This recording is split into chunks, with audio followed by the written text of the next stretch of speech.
Assalamualaikum warahmatullahi wabarakatuh. Alhamdulillahilladzi qala fi kitabihil karim. A'udzu billahi minasy syaithanir rajim. Dzalikal kitabu la raiba fihi hudan lil muttaqin. Shadaqallahul azim. Para pecinta Al-Qur'an yang saya banggakan. Setiap orang Islam wajib untuk bermuamalah dengan Al-Quran. Dalam arti bermuamalah itu adalah berinteraksi dengan baik dan benar dengan Al-Quran, mulai dari membaca, menelaah isinya, memahami isinya, dan melaksanakan kandungan-kandungan Al-Quran. Dan ini merupakan salah satu kewajiban yang harus dilakukan oleh setiap orang Islam. Atas dasar itu, saya kemudian membentuk atau membuat sebuah gerakan yang dalam media sosial ditulis dengan tagar Gerakan Peduli Bahasa Al-Quran.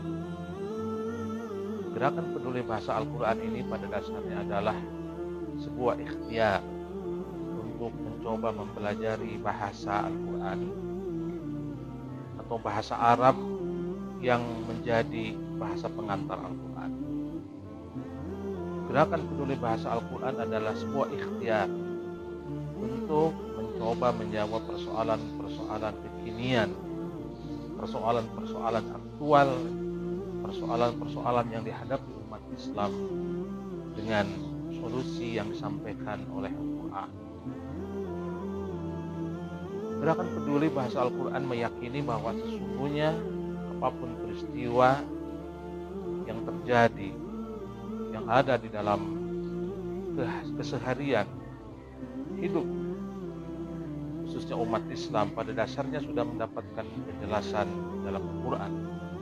Al-Quran sendiri sudah mendeklar dirinya sebagai penjelas segala sesuatu. Allah Subhanahu wa taala berfirman, "Ma faratna fil kitab min syai'." Tidak kami alfakan segala sesuatu pun di dalam Al-Quran. Pada ayat lain Allah Subhanahu wa taala menegaskan, "Wa nazzalna 'alaikal kitaba tibyanan likulli syai' wa hudan wa rahmatan wa busyra lil muslimin."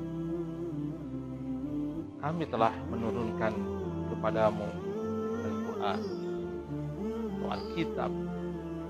Alkitab di sini maksudnya Al-Quran, tibyanan likulli syai', untuk menjelaskan segala sesuatu.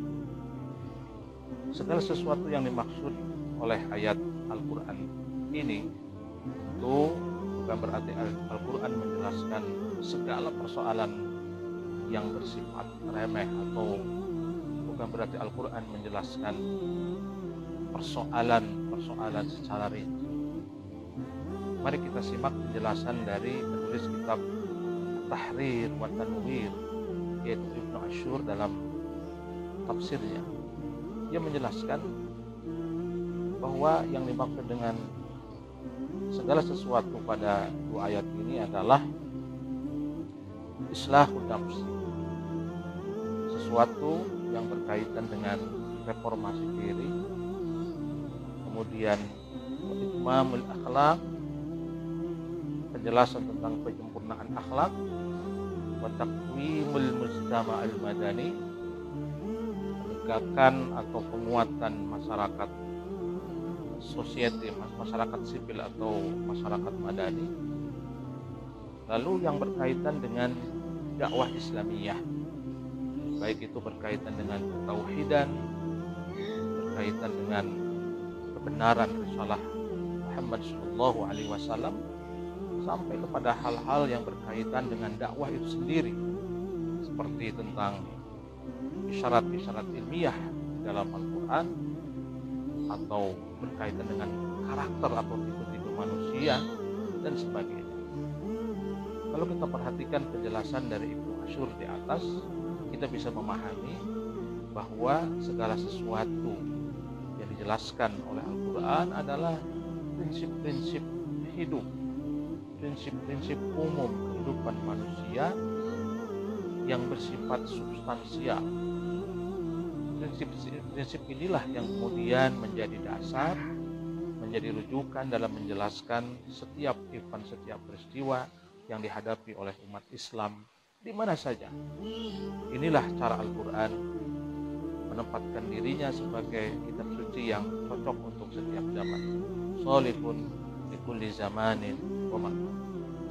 Para pecinta Al-Quran yang saya banggakan, gerakan peduli bahasa Al-Quran dengan demikian adalah satu ikhtiar bersama untuk mencoba menyelesaikan persoalan-persoalan yang dihadapi oleh umat Islam dengan melihat solusi penjelasan yang ditawarkan oleh Al-Quran. Saya yakin tidak ada satu peristiwa pun yang dihadapi oleh kita kecuali Allah Subhanahu wa Ta'ala sudah memberikan isyarat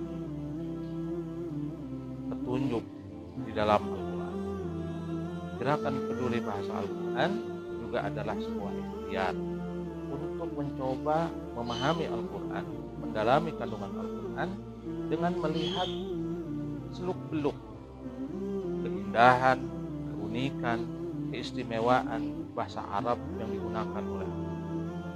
Sebagai contoh misalnya, ketika Al-Quran memilih satu diksi, misalnya Al-Quran menggunakan kata fahisyah yang dalam terjemahan kita bunyikan dengan perbuatan keji.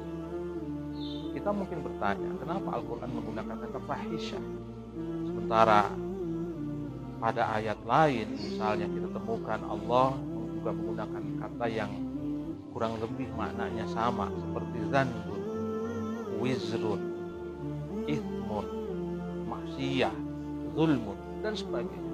Kata-kata ini semua merujuk kepada zarimah atau perbuatan dosa yang dilakukan oleh seorang hamba.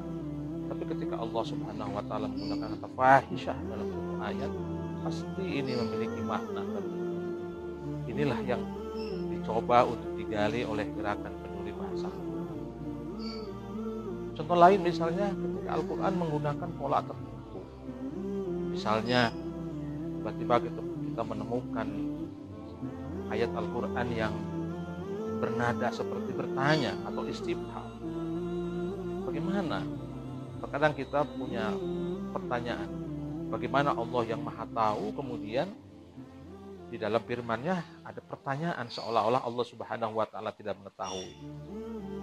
Tapi ternyata setelah kita pelajari gerakan peduli bahasa Al-Quran menemukan jawabannya bahwa istifham yang dimaksud di sana adalah bukan istifham untuk mencari jawaban, tapi istifham untuk penegasan terhadap atau sebuah pengingkaran terhadap apa yang dilakukan oleh hamba-hamba. Dengan demikian para pecinta Al-Quran yang dirahmati Allah Subhanahu wa Ta'ala, gerakan peduli bahasa Al-Quran adalah sebuah ikhtiar kita untuk mencoba mencintai Al-Quran, bukan saja mencintai bacaannya, bukan saja mencintai huruf-hurufnya, tapi juga mencintai kandungan-kandungannya, berusaha menggali kandungan-kandungannya untuk senantiasa dihafalkan. Marilah kita bersama-sama mencintai Al-Quran, bermuamalah dengan Al-Quran, dengan senantiasa menggali bahasa yang digunakan oleh Al-Quran, yaitu bahasa Arab. Mudah-mudahan dengan cara ini kita semua digolongkan kepada hamba-hamba yang senantiasa menjadi pecinta Al-Quran. Mari ikut bergabung dalam artikel-artikel yang saya tulis dalam tagar gerakan peduli bahasa Al-Quran. Mudah-mudahan sekali lagi Allah Subhanahu wa Ta'ala merahmati kita, memberikan kekuatan kepada kita untuk bisa mencintai Al-Quran dengan sesungguh-sungguh. Salam gerakan peduli bahasa Al-Quran. Assalamualaikum warahmatullahi wabarakatuh.